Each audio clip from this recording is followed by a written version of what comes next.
everyone. My name is Emily Quarles-Mower, and I would like to welcome you to the Unitarian Universalist Fellowship of Pottstown. Welcome to all of you who ventured out to be with us in our sanctuary today on this lovely day before Labor Day weekend. And welcome to anyone who is joining us on Zoom or anyone who's joining us at some point in the future on YouTube. With all the choices we have for Sunday mornings, I'm so glad that you all chose to be with us. This morning we have music played by the lovely Quarles-Mower, and I'd like to send a shout out to Rick Duffy for being our technology lead. Thank you for connecting us all. For over 50 years, the UUFP has been a liberal religious voice in the Pottstown area. As UUs, we believe that faith and facts are not an either-or proposition.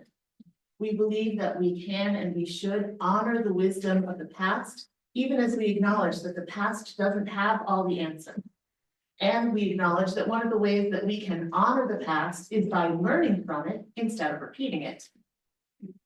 We believe that there are still plenty of questions out there to explore, but perhaps most importantly, we believe that everyone is inside the circle of justice and compassion. So we hope that your spirit and your heart and your mind are refreshed as we commit ourselves once again to the principle of love. We come together this Sunday morning and every Sunday morning, not because we share a creed, but because we share a promise to support and love one another on our journey. Our services are different every week, but the loving kindness we offer one another in this community is always the same. So whoever you are, wherever you are, whomever you love, we are so glad that you chose to be with us today. And now we have a moment for announcements. If you have an announcement to share, please come forward. You can use either of these microphones, and please remember to introduce yourself so that everyone in the community can know who you are.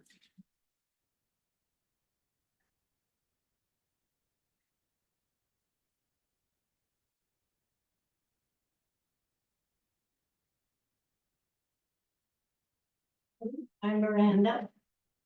Hi. Good morning. I have here a list of items that you can bring in for the Pottstown cluster. They've redone their webpage for the year, and they say we're currently only accepting the items below. If you have questions, call them, and there's a phone number. Their housing team is in need of these items. So it has a nice long list of both household items and food. I'm going to post one sheet of this list, one sheet at the collection basket on the floor, where the big basket here in the kitchen. I'm going to put one on the bulletin board, and I'll think of another place to put them because I have a few here. So anyway, think about that and bring us some donations. And I'm resuming my monthly trip to the cluster. So let's build it.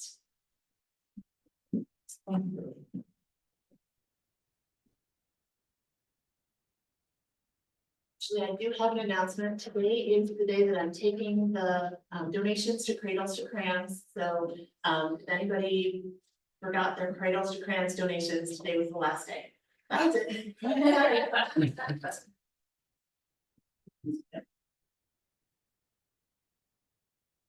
Hi, my name is Clifford, and in less than 2 weeks is the big French pastry cream puff demonstration that I'll be doing right here. I'll be doing both the dough that can be turned into cheese puffs or the dessert with a vanilla custard filling, and all proceeds go to the church.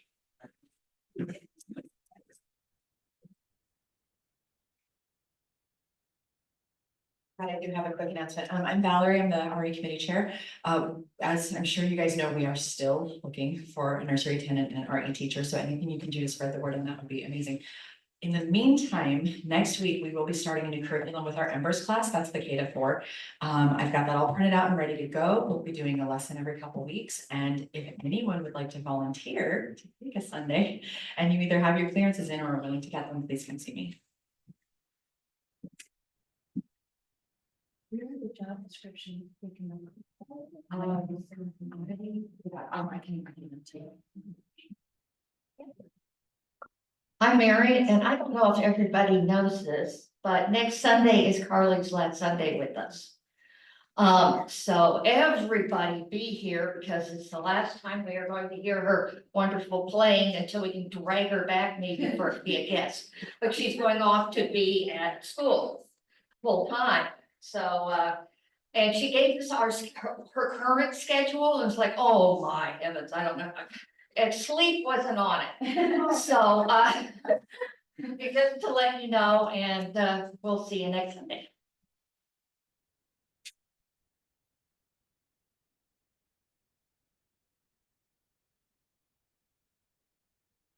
Our opening words this morning are by Molly Gordon, Learning to Love This World. We gather together this morning tenderly, like drops of dew on a leaf of grass, hopefully, like gathered raindrops in a cloud, gleefully, like water rushing in a stream to the sea, deeply, like groundwater pulled up from a well. We gather from every direction for another year of growth and depth, another year of companionship and hope, another year of learning to love this world. We gather like the water that joins us across all of creation, the water that connects us within and without, merging and flowing across the entire world. And now is the time for a reminder that same technology that is connecting us here today and connects us with people who we know across the whole world and across our neighborhoods, that same technology can also distract us when we're all in a room together. So I'm reminding you now to please put your phone into worship mode so that we can all be here in this building together. And now it's time for Mary to make a challenge.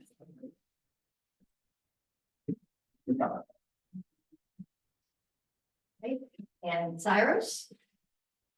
Cyrus is lighting our chalice for us this morning.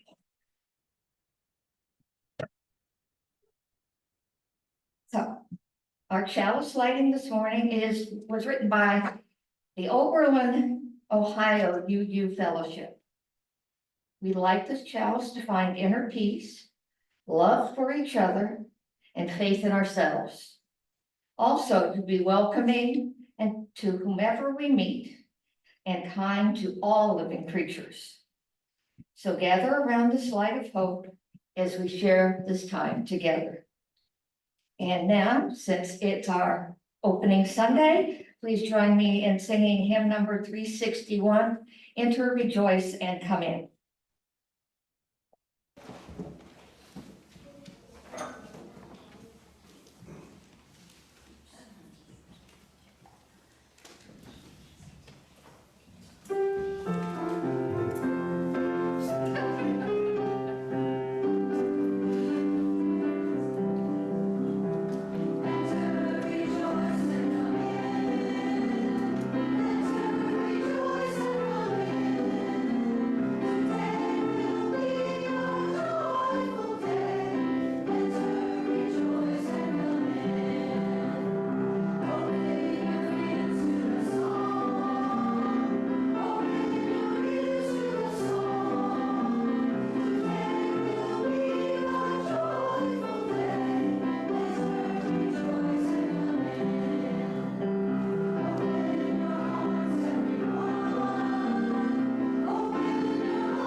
happy how it's clapping at you.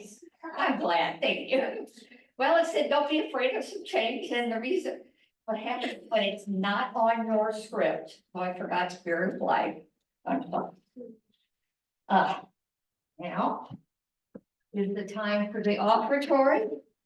And we've been here, as she said, for more than 50 years. Our 57th birthday is coming up next month. I don't know, but we'll figure out what we've got planned for that. And the reason we're here is because up and down, up and down.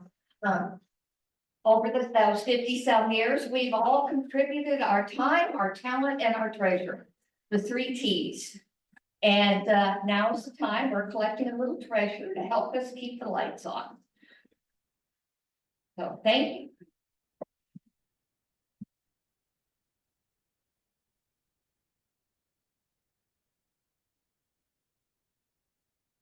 I can't see anything, but that's okay. Thank you, everyone, for your generosity. And now we will do our Gathering of the Waters hymn. And it shall we gather at the river, number 1046 in the field.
Trouble the slides last night. And by the way, you can't read the photo credit, but those were shot by my sister, and it was the Nile.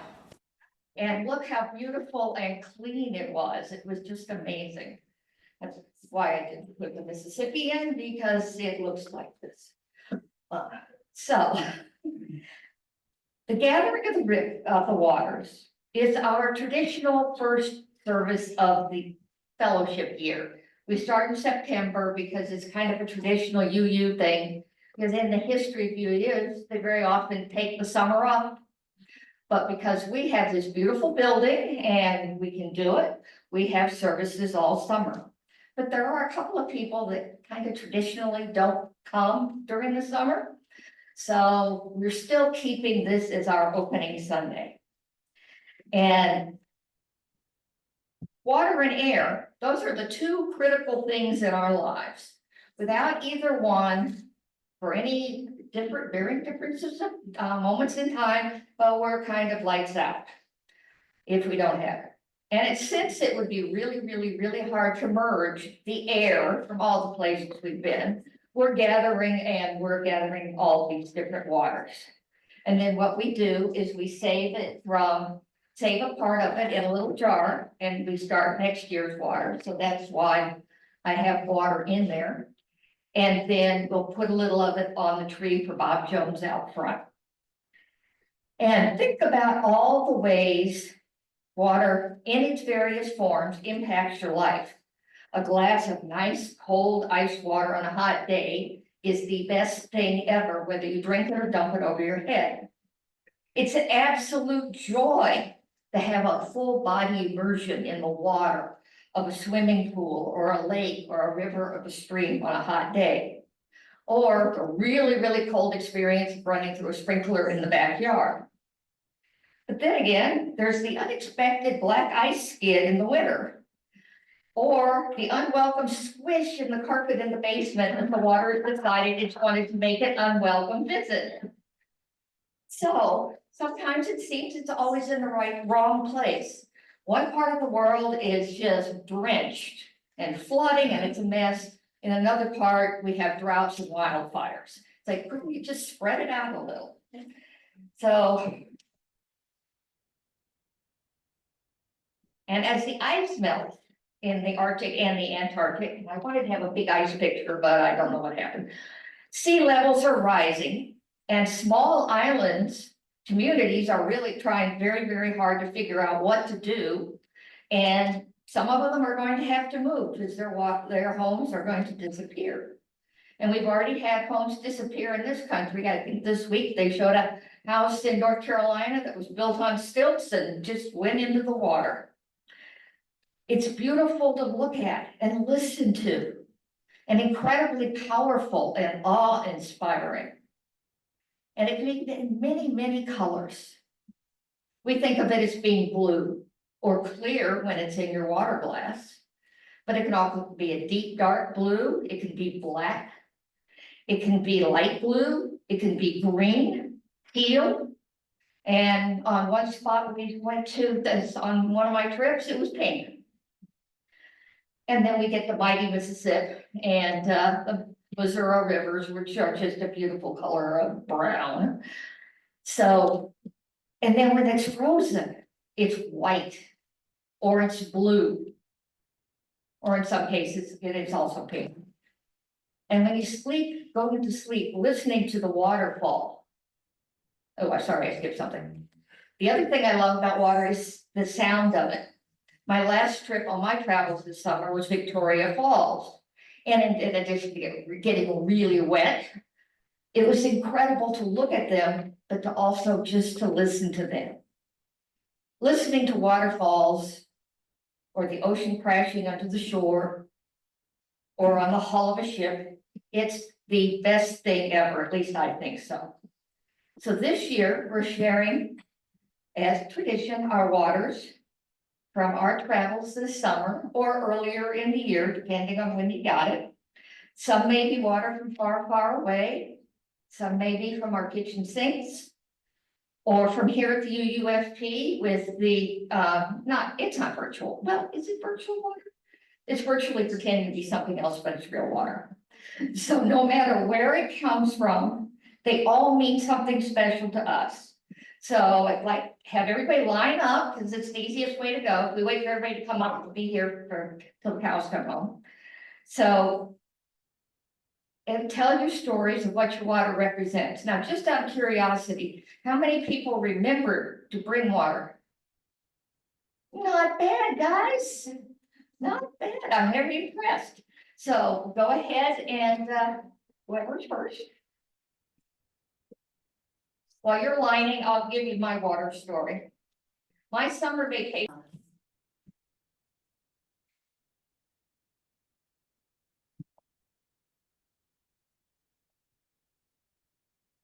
with that.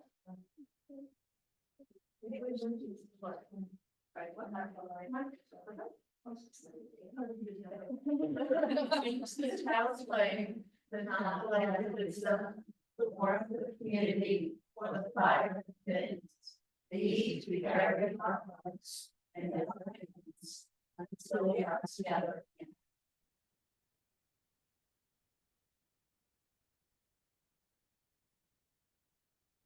Coffee, coffee, coffee. It's been 10 to 12. What's the please join us in the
Hopefully just get them out of the way. That's what I would say. All right, do you want to